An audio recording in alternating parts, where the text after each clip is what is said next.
Alright, so today we're going to be demonstrating the deadlift for you guys. There's normally two types of deadlifts out there, traditional and sumo. Traditional is the one that's normally used, but you see a lot of powerlifters doing sumo squats. Sumo really, you're just pretty much in a wider, almost like a double wider stance than you were in traditional, and you have more stress coming on the outside of your legs and less on your back. You're more upright over the bar. But we'll talk about the traditional a little more. So what you want to do with traditional deadlift is you're going to walk up under the bar, feet about shoulder width apart. You want your toes slightly, or the bar over slightly your toes. There you go. About shoulder width apart. You want your hand placement right over the bar. Just keep your hands right here. This is kind of a good way. I like to check out where my hands are going to be. Flex your knees and hips, kind of sinking them. Right over top of the bar. Make sure your feet are flat, shins are almost straight, knees not so much over your toes. Hand placement just outside the knees and outside the shoulders a little bit. You want to make sure, a good tip is keep those arms locked out. A lot of guys, right before they lift it, like to bend those arms and shoot those elbows up like it's going to help them for power. But a little tip is, when power in, or when you bend, power ends is a little tip I learned back then. So, yeah, do you want to throw some things in there? Yeah, just whenever just get in the stance, and then once you begin the lift, you want to drive up and put your heels, like you're driving your heels through the floor, and you don't want a sequential motion. You want it to be all simultaneous with your knees and your hips. You want to just come up and straight, and the key is to keep a nice flat back and keep looking forward. A lot of people will tell you to look up. You don't necessarily have to do that. You just want to keep a neutral spine. And there's some variants with the grips you can do. This right here is a pronated grip, but you can also alternate or mixed grip. And it'll be the same placement as far as on the outside of the knee goes, and you come up. I think this grip kind of allows you to have a little bit more load, because when the bar rolls this way one way, it's kind of counteracted by the other hand. And as far as the traditional goes, I think the most important thing is to make sure the back's not being rounded, because that's really where injuries start to come in. So if you want to show him one more time, just see how he's got the nice... Show you round back or good? No, good one. Yeah, that's a good one. And that's what it's supposed to look like. There you go. And then now show him what not to do. See how his hips comes up first, and then he comes up with his upper body. You want to make it one solid movement. So what he's doing too, as he's coming up with the lift, he is pushing his hips forward, driving his hips forward in a finished position right there. That's a great deadlift right there. A lot of people use the Barbell maneuver, which is kind of taking a big breath in right before you pull this weight up. And as you're coming up about midway or so, you try to exhale, and you're kind of not opening your mouth fully, but it's kind of like your mouth is closed and you're trying to like not breathe out, but you still are. So it helps people kind of release this tension.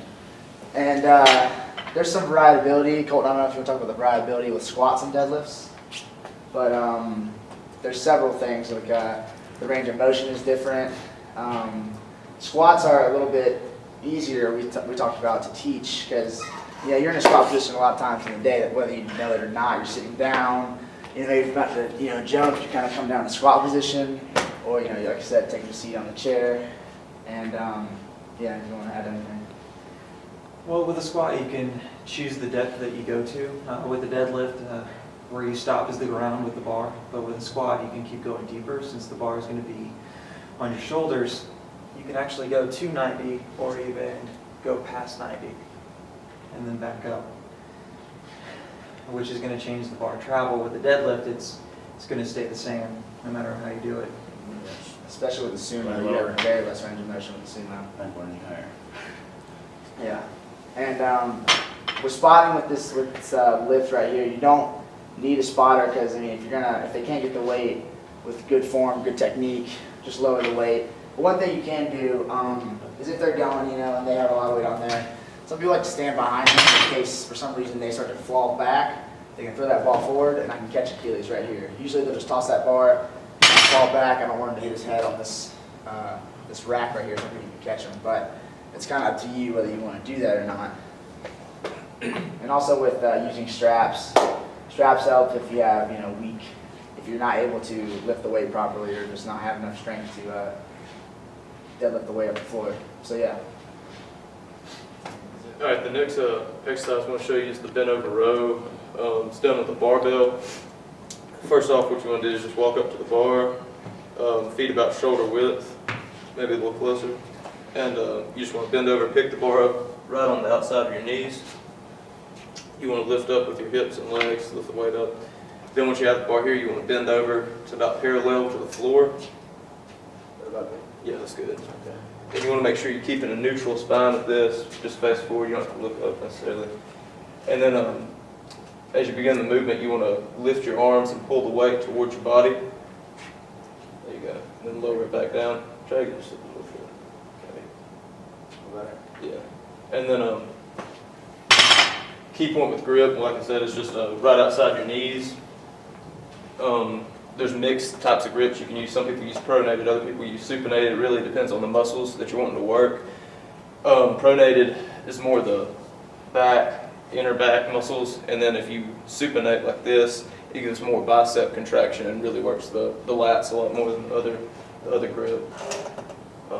Is there anything else you want to talk about? The key points here is just keeping the back parallel to the ground and your arms perpendicular to the floor. Well, and then again, whether you're trying to hit nice and tight with a pronated grip or pronated for a wide grip and supinated for a tight grip.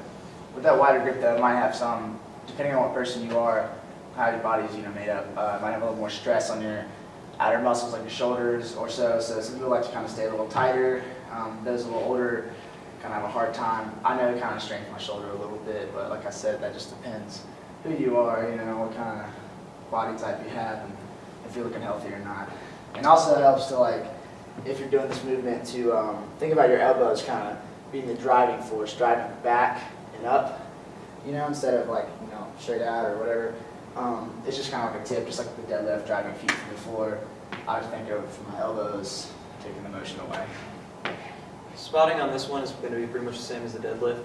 You can't really spot it. The safest thing for the person to do is going to be to drop the weight. Yeah, and try not to lean too far forward. That always leads to some fun YouTube videos. And another thing, like when you're doing the lift, you want to make sure that you've got a controlled movement the entire time. You don't want to be doing this because it's using your hips and other muscles, and it's not contracting the muscles you really want to work on with this particular movement. Alright, we're going to have our hyperextension on the glute ham raise machine. First of all, you're going to want to set it up. This back piece, you move forward and back adjusting for height. What you're going to want to be able to do is have your feet placed firmly on where your feet go, the foot plates, and at a fully extended legs, this hip pad should be right here, allowing you to flex at 90 towards the ground. And John will hop on the machine right here. It's already been set up. And the starting position is going to be flex at 90. And then he's going to pull his back straight up towards the ceiling, past 180 degrees, and then back down. And that's your rep right there.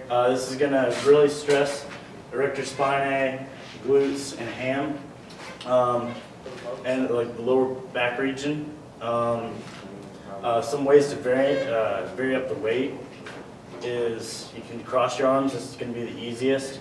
To increase some torque, put your hands up on your head. It'll make it a little tougher. And then you can always add a plate. John, 10 pound right here. Does that feel a little difficult? Yeah. Definitely.